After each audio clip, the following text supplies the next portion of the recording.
2월 12일 기쁨과 감사의 정오 묵상 시간입니다. 오늘 우리에게 주시는 하나님의 말씀은 사무엘상 17장 47절입니다. 사무엘상 17장 47절 말씀입니다. 또 여호와의 구원하심이 칼과 창에 있지 아니함을 이 무리에게 알게 하리라. 전쟁은 여호와께 속한 것인즉 그가 너희를 우리 손에 넘기시리라. 아멘. 여호와의 구원, 여호와의 구원이라는 제목으로 오늘 함께 말씀을 나누기 원합니다. 오늘 이 말씀은 유명한 장면입니다. 다윗이 골리앗을 물리치는 위대한 그런 전쟁의 역사를 기록하고 있습니다. 우리가 아는 것처럼 골리앗은 어마어마한 상대였습니다. 그의 키는 2.7m였고 체중은 180kg이나 되었다고 합니다. 그리고 그의 그 무기와 또 갑옷, 그 무게만 해도 59kg이었다라고 하고요. 그의 무기만 14kg이었다고 성경은 우리에게 말씀하고 있습니다. 이스라엘 백성 그 누구도 감히 골리앗을 상대할 엄두를 내지 못했습니다. 근데 그때 위대한 하나님의 사람 다윗 영웅이 탄생을 합니다. 그러나 우리가 알고 있는 것처럼 다윗에게는 아무런 무기가 없었습니다. 그래서 사울 왕이 자신이 입고 있던 그 갑옷을 다윗에게 줍니다. 근데 우리가 성경을 통해서 알고 있듯이 사울은 다른 사람들보다 키가 머리나 하나가 더 되었다라고 말하고 있습니다. 사울도 외모로 볼 것 같으면 그 누구보다 뛰어난 사람이었습니다. 그러나 다윗은 당시 소년이었기 때문에 당연히 사울의 갑옷이 맞을 리가 없었죠. 그래서 다윗은 그 사울이 준 그 갑옷을 나 입고 싸울 수 없다라고 거절을 하고 그저 그의 손에는 막대기 하나와 물매 그리고 돌 5개가 전부였습니다. 상식적으로는 게임이 되지 않는 싸움이었습니다.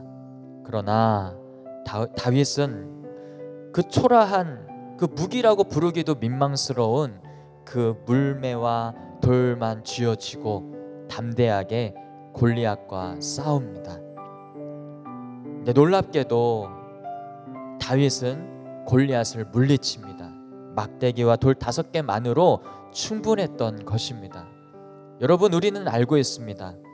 다윗이 승리할 수 있었던 것은 단지 그 물매와 돌에 특별한 능력이 있었기 때문이 아니라 다윗의 믿음, 하나님의 구원하심을 의지했던 그 다윗의 믿음이 있었음을 우리는 알 수가 있습니다. 그렇습니다. 다윗은 이 전쟁, 골리앗과의 싸움이 얼마나 탁월한 무기를 가지고 있느냐가 아니라 거기에 이 전쟁의 승패가 결정되는 것이 아니라 이 전쟁은 하나님께 속했다라고 하는 그 믿음이 있었기 때문에 골리앗과 싸워 이길 수가 있었던 것입니다. 여러분 기억하십시오. 우리는 지금 영적 전쟁 중입니다. 이 영적 전쟁에서 승리하기 위해서 무엇이 필요하겠습니까? 오직 하나님이 주시는 영적인 무기로만 이 영적 전쟁에서 승리할 수가 있습니다. 다윗이 이 전쟁이 하나님께 속했다라고 하는 그 믿음을 가지고 나아갔던 것처럼 우리 모든 성도들도 바로 하나님이 주시는 영적인 무기가 있을 때 이 사탄과의 싸움에서 이길 수가 있는 것입니다. 그 영적인 무기는 무엇이겠습니까? 바로 이 전쟁이 하나님께 속했다라고 하는 믿음이요, 그리고 하나님의 전신갑주인 말씀과 또 기도와 또 성령 충만인 줄 믿습니다. 바라기는 지금 코로나 시대에 우리는 영적 전쟁을 하고 있습니다. 이때 잠들어서는 안 될 것입니다.